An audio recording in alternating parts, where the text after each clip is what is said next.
The Panthers have been going through some defensive lapses lately, but tonight against the Washington Capitals, it was the offense that went dry.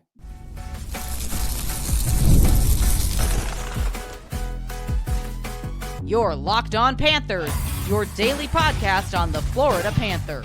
Part of the Locked On Podcast Network, your team every day. And welcome into this Tuesday, November 26th edition of the Locked On Florida Panthers podcast, part of the Locked On Podcast Network, where it's your team every day. Thank you for making the Locked On Florida Panthers podcast your first listen of the day. I'm Armando Velez from the Hockey News. You can follow me on X at Monoman12. Follow the show account on Instagram at LO_FLA Panthers. And shout out to the everydayers who come back here and get your daily Florida Panthers fix. Today's episode is brought to you by FanDuel. You can start with a big return on FanDuel. New customers can place a $5 bet and you'll get started with $150 in bonus bets if you win your first $5 bet. Visit FanDuel.com to get started. So the Florida Panthers lose again. Now it is 6 of their last 7 for them on this current skid for them, where they got out to a lead for them in this one, but 4 unanswered. But this game was close to the very end. But with the Florida Panthers, it was really a game all about the lack of creation for the Florida Panthers and the inability to make Logan Thompson's life hard in the blue paint. And for the Panthers, now there's more questions than answers, as they are currently on this little bit of a skid here in November, as we are just a few days away from the first benchmark of the NHL season. And here to discuss and break down this 4-1 loss for the Florida Panthers against the Washington Capitals, he is from the podcast that sometimes talks about Panthers hockey, but sometimes they don't. He is Jacob Langsam from Panther Pourri. Jacob, welcome back to the show. Armando, thank you very much for having me back on. Thank you, and appreciate you for coming on a little last minute here on the show as well to discuss everything about this. But like we spoke about in our pre-production meeting for the Panthers, encouraging performance by Spencer Knight, which will dig deeper really into the final segment of this one. But really for the Panthers, I mean, they came into this one with some of the worst 5-on-5 play for them, while Washington was one of the best 5-on-5. And the special teams for the Panthers for this one, a little discouraging on just the puck movement and the lack of connecting tape to tape, and then overthinking on some of their passes on just how they were feeding on the inside. But also, really, when it came down to the Panthers, it was just their ability to break out of their zone. The Washington Capitals really had a really easy time closing in their gaps, and really for the Panthers, it felt like when they were getting the puck off their sticks, it was just miss after miss on the net. And even with the little bit of space that they had, it was just quick for the Panthers in getting them off. But really, like I said, Logan Thompson's life was not hard on the night. Right. Yeah, I mean, it was the second game in a row where the Panthers get out to an early lead to start the game and then drop a couple of goals off. Like you said, I mean, Spencer Knight definitely not the reason for this loss. It was, it was the offense, like you said, just couldn't get anything going. The Panthers only controlled about 39% of the shot attempts throughout that entire game.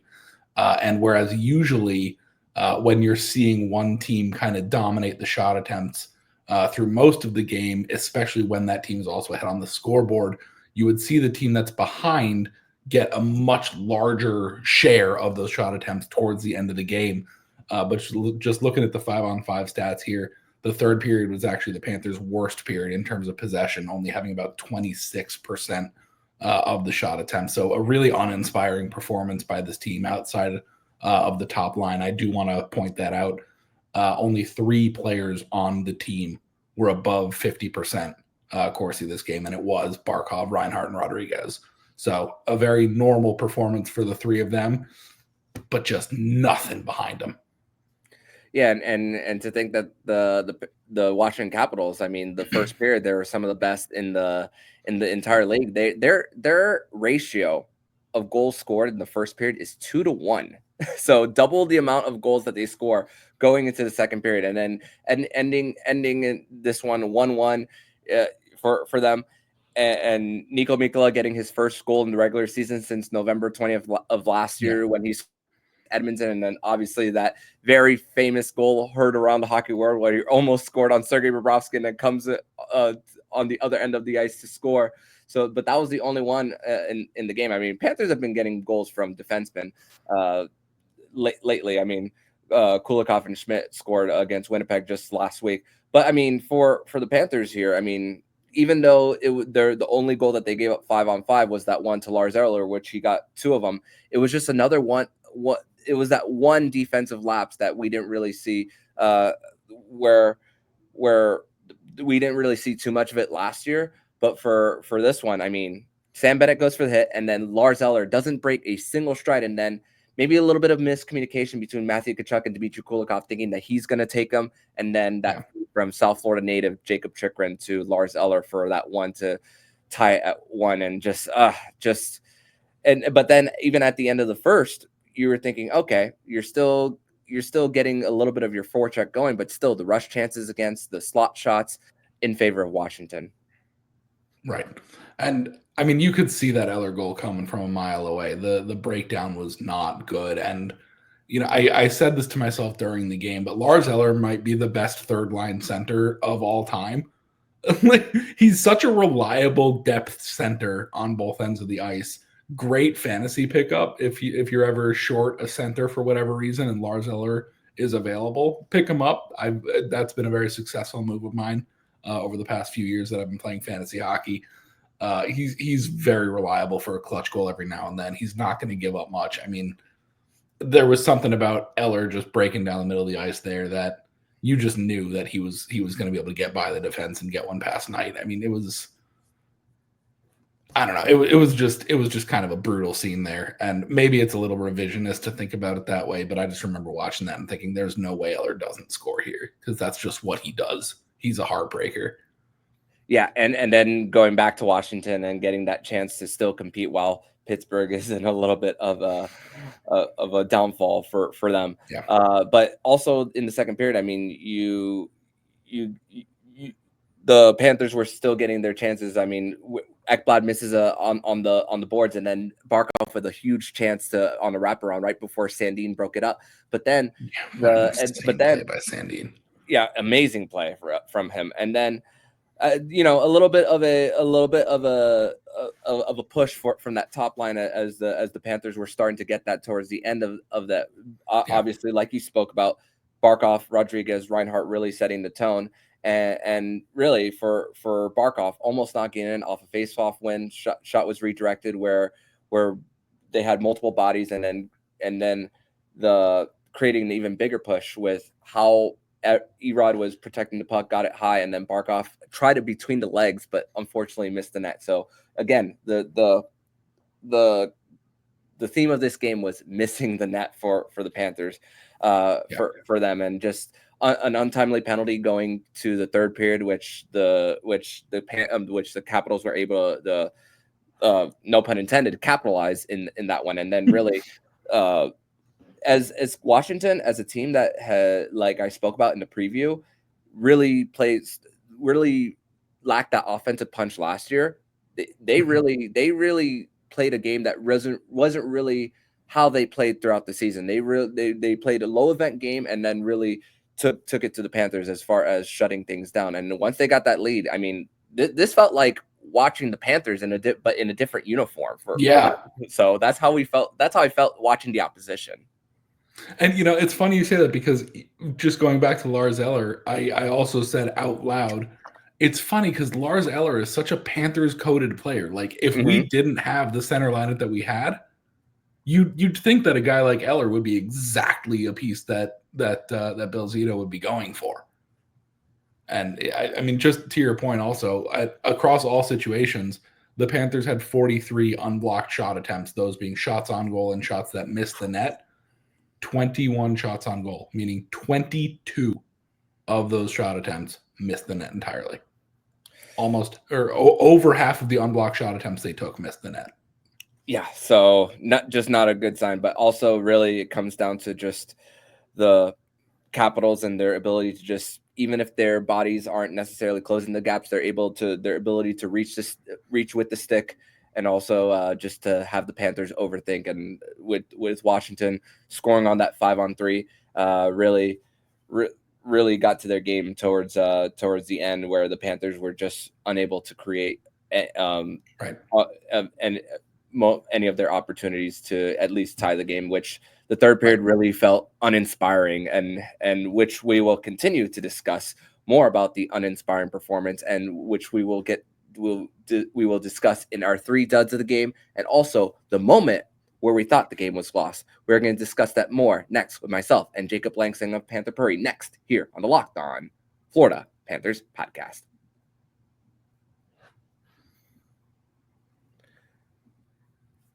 Today's episode is brought to you by PrizePicks.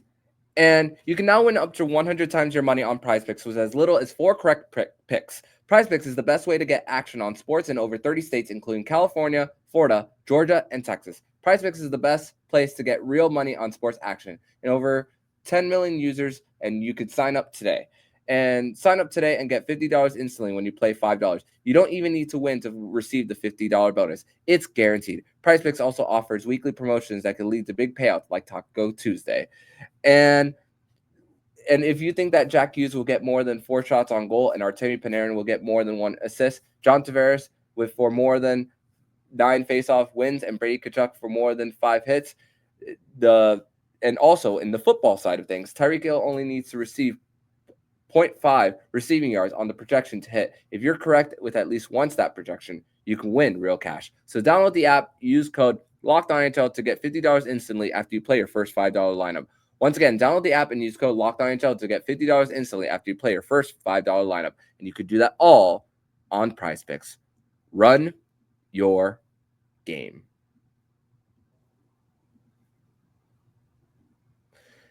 And once again, I'd like to thank you guys for making the Locked On Florida Panthers podcast your first listen of the day here on a Tuesday, where the Florida Panthers are coming off a 4-1 loss against the Washington Capitals, where, forgot to mention, the Washington Capitals did get 2 empty net goals at the end to make it a larger deficit than the gameplay showed, which the Florida Panthers, I mean, I know we have 3 duds and the moment where we thought the game was lost. I mean, I feel like now the Florida Panthers, when they pulled the extra attacker, Paul Maurice is getting more gutsy when it comes to even when they give up an empty net, he's going for it again and again and again. He's not caring about the goals against in that the goal differential, none of that. It's crazy that we've seen this gutsy move from Maurice lately.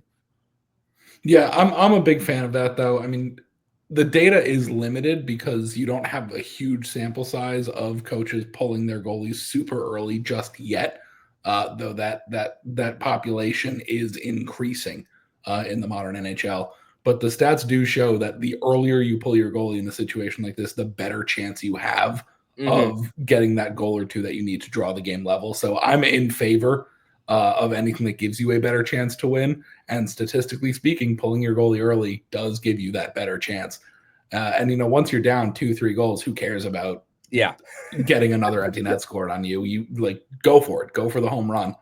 At that point, you really have nothing to lose. Goal differential is not a tremendously important stat at the end of the season, as long as you make the playoffs. Yeah, and you're just thinking about that one game at the present moment, so none of that really matters for them.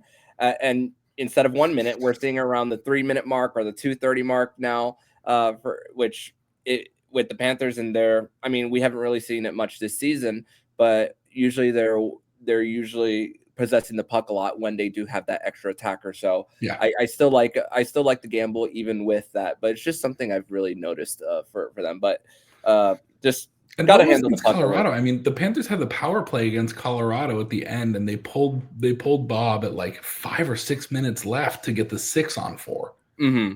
And I'm very in favor of that move. It statistically gives you the better chance, so go for it. Why not?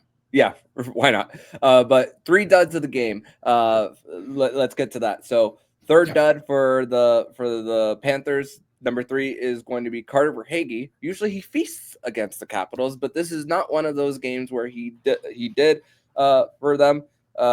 So I'm going to give him the third dud. 1 shot on goal for him. So that for and just the inability to just create the chances as a lot of the Panthers were unable to. Number 2, Dmitry Kulikov, a little bit of a miscommunication on that first goal from Lars Eller, as we spoke about earlier on that one. And then Matthew Tkachuk, I've had him way too often here on my 3 duds. And for Tkachuk, I feel like the procedure, even though there wasn't a lot of details on that, it feels like that's something that's really, he's having a really hard time getting back from. So I can't necessarily pinpoint. Also with the NHL, they don't disclose anything when it comes to injuries for them. And recently they actually took a survey on if players are in favor of releasing more. And as expected, they say no, they don't want anything out there in relation to that, which I am not surprised with because we hear about everything that they go through. But Verhaeghe, Kulikov, and Tkachuk are mine. How about yours? I was thinking about throwing Verhaeghe on this list, but he did have the secondary assist on the 1 goal that the Panthers did score. Mm-hmm. But outside of that 1 play, he really didn't have a great game. Whereas, I even threw out a tweet before the game that basically said, "Hey, tonight starts Carter's annual feast against the Capitals." And yeah, I think I will throw him at number 3 instead of number 1. Without that secondary assist, I'd probably have him as my number 1 dud of the night. But I'll join you with Verhaeghe at number 3. At number 2, I'm gonna say Uvis. We've seen a lot out of Uvis Balinskis this season that is very promising.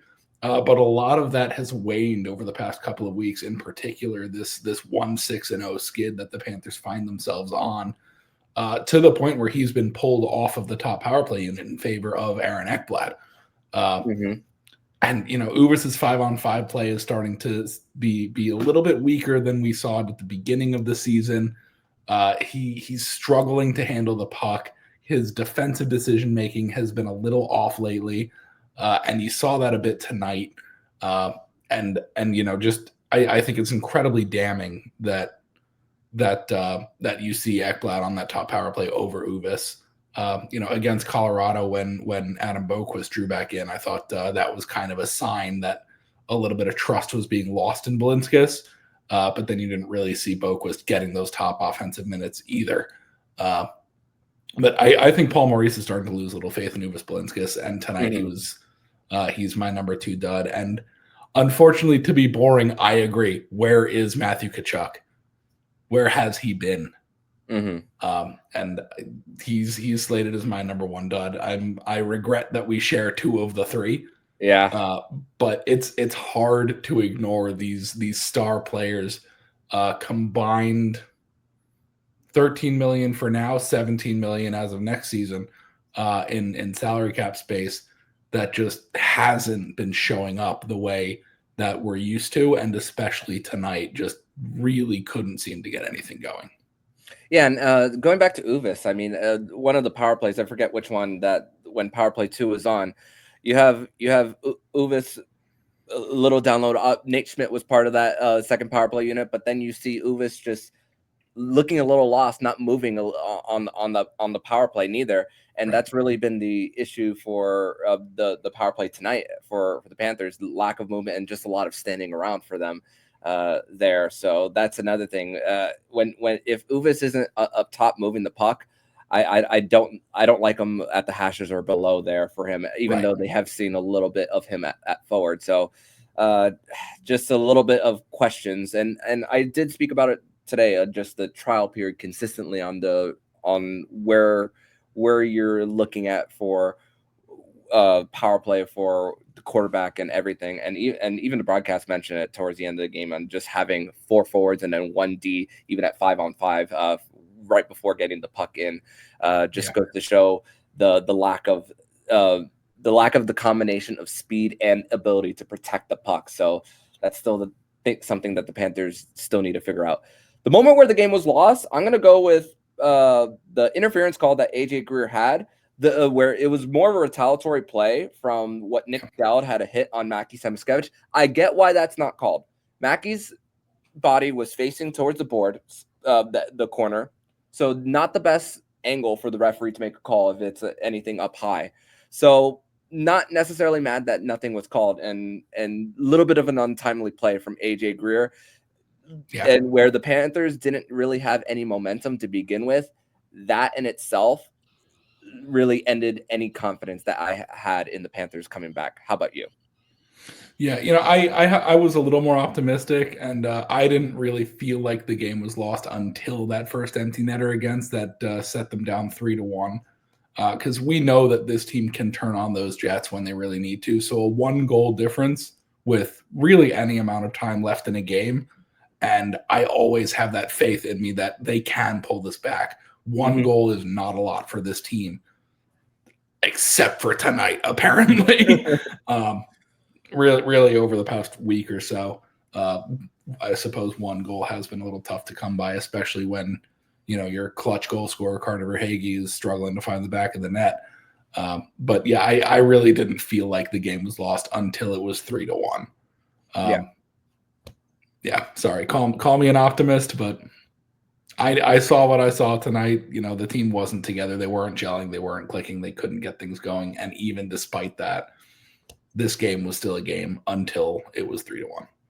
Yeah, and to think that they lost Lundell for a little bit after taking that puck to the face, going to the locker room, and seeing the mark just above his lip and everything. Jesper Boquist had to go up on the third line for a little bit, which Jesper Boquist, the expectations were really low. Had a really great start for him. Yeah. I like how he can go up and down the lineup as a Swiss Army knife for him. So, but still, he's okay. Thankfully for him.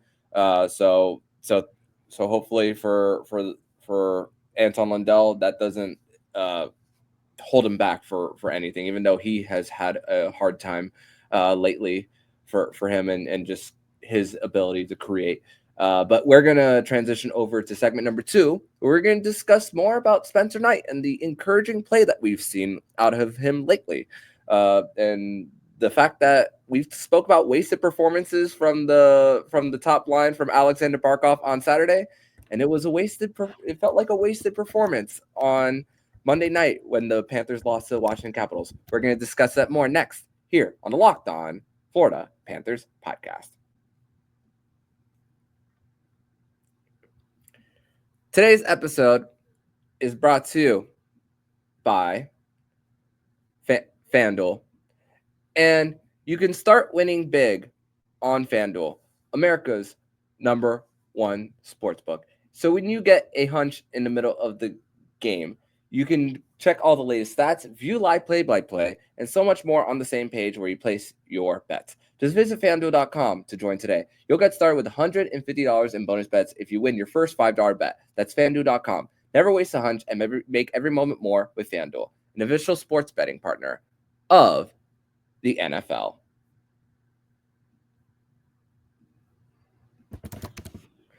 Third and final segment here on this Tuesday, November 26th edition of the Locked On Florida Panthers podcast. Thank you once again for making the Locked On Florida Panthers podcast your first listen of the day.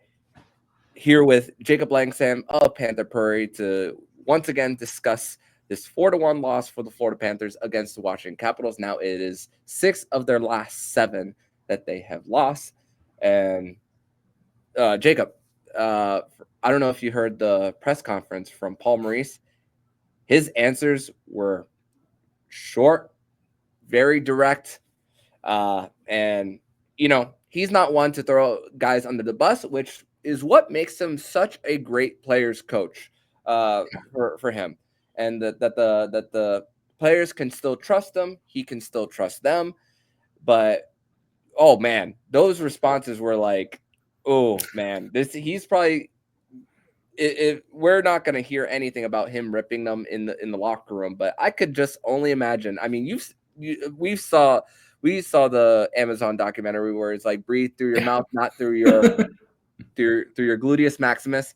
I could only imagine that there was a moment probably similar to that somewhere in this stretch.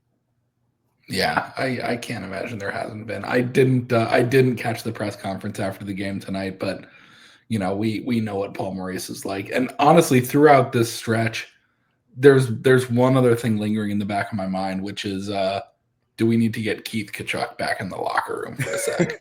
that's been the one thing in my head, especially with this little run of play from Matthew. Paul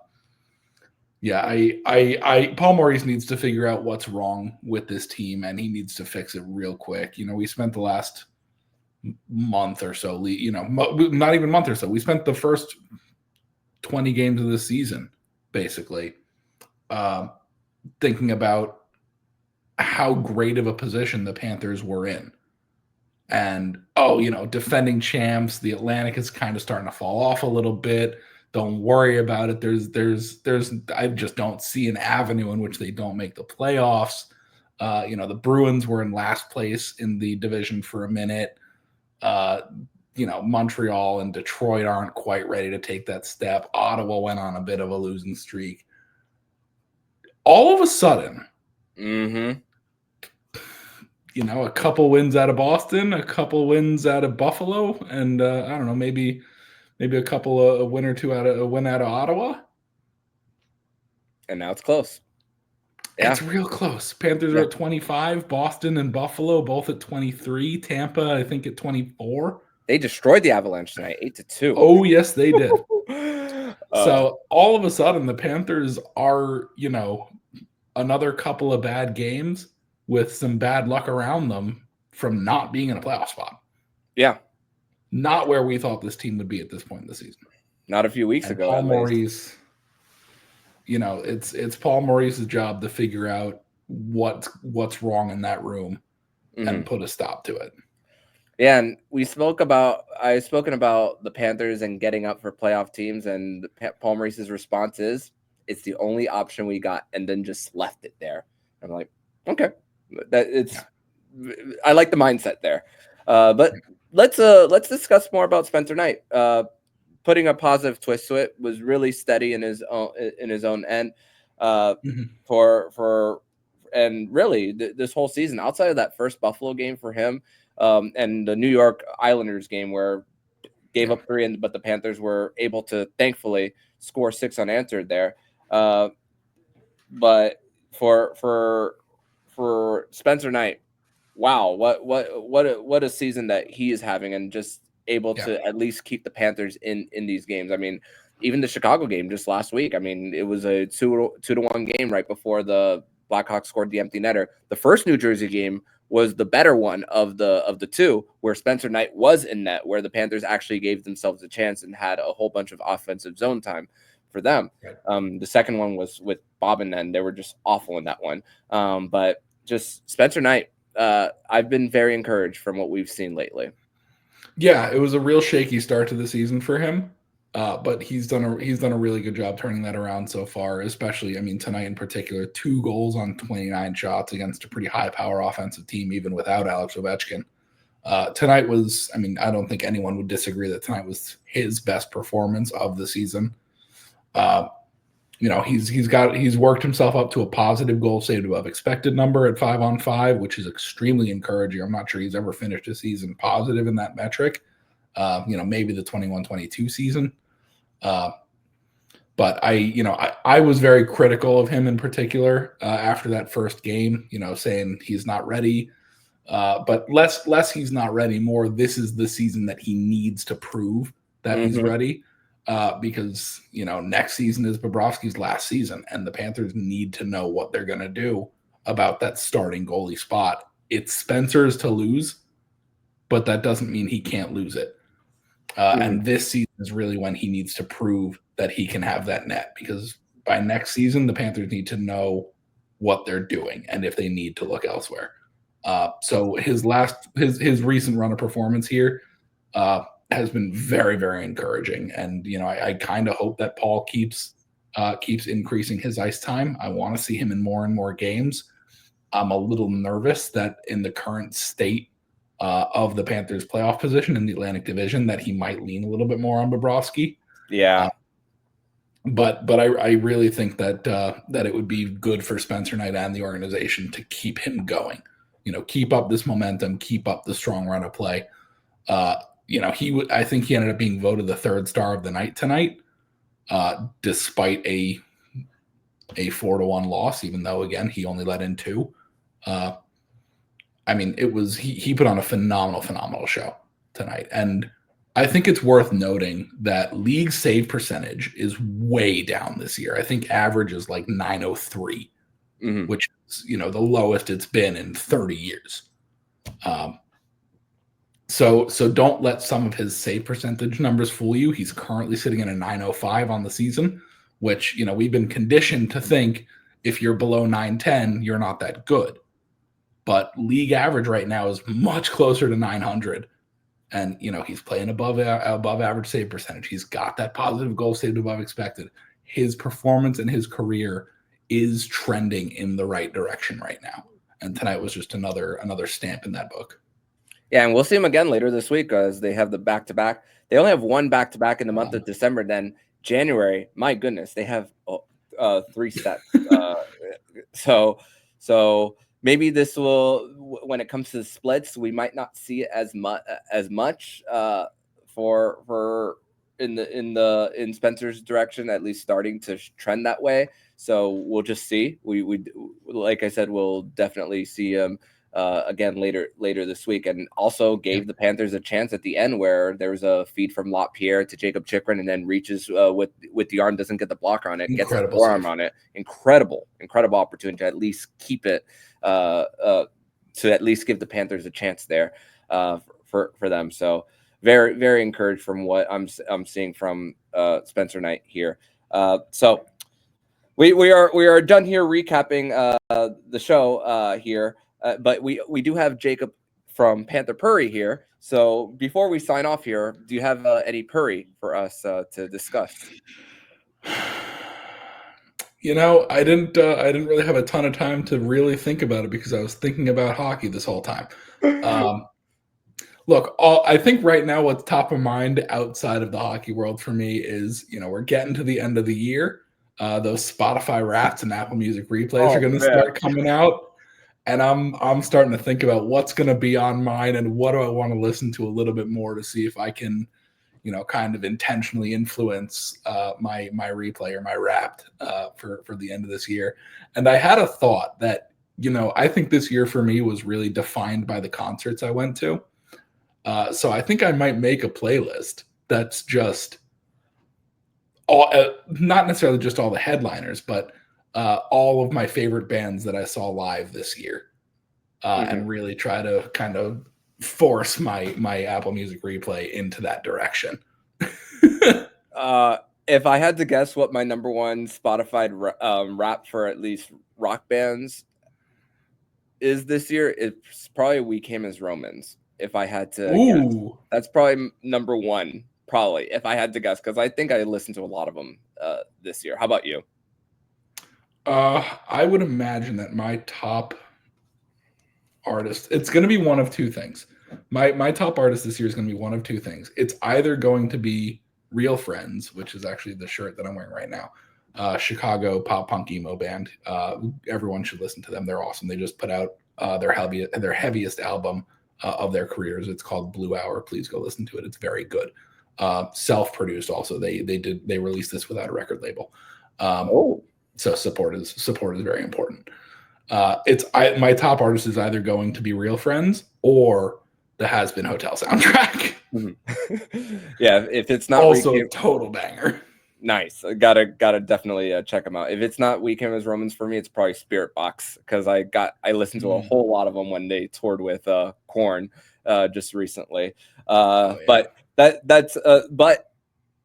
because of Spotify Rap, we spoke about music, but also if you have Panther Pourri or Locked On Panthers on your Spotify Rap, make sure to tag both of us in on X, Blue Sky, Spotify, and all that if you have both of ours, and we will be sure to retweet some of yours. And also, once again, thank you all for your support. If you do want to listen to everything on Panther Pourri, the unfiltered version of Panthers and Florida Panthers analysis, you could check Jacob Langsam and Panther Pourri, the guys TJ and Alex over there, anywhere you listen to the podcast, and you can follow Jacob, also on X at PTP Jacob.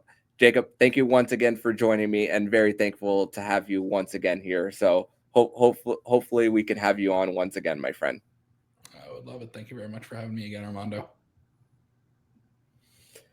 And if you like what you're hearing, please subscribe to the podcast to be notified every single time the Locked On Florida Panthers podcast jumps into your podcast feed. Don't forget to also subscribe to the other shows on the Locked On NHL Network, including Locked On NHL, Locked On Fantasy Hockey, Flip Livingstone and Stu Roden, and Locked On NHL Prospects. Thank you once again for making the Locked On Florida Panthers podcast your first listen of the day.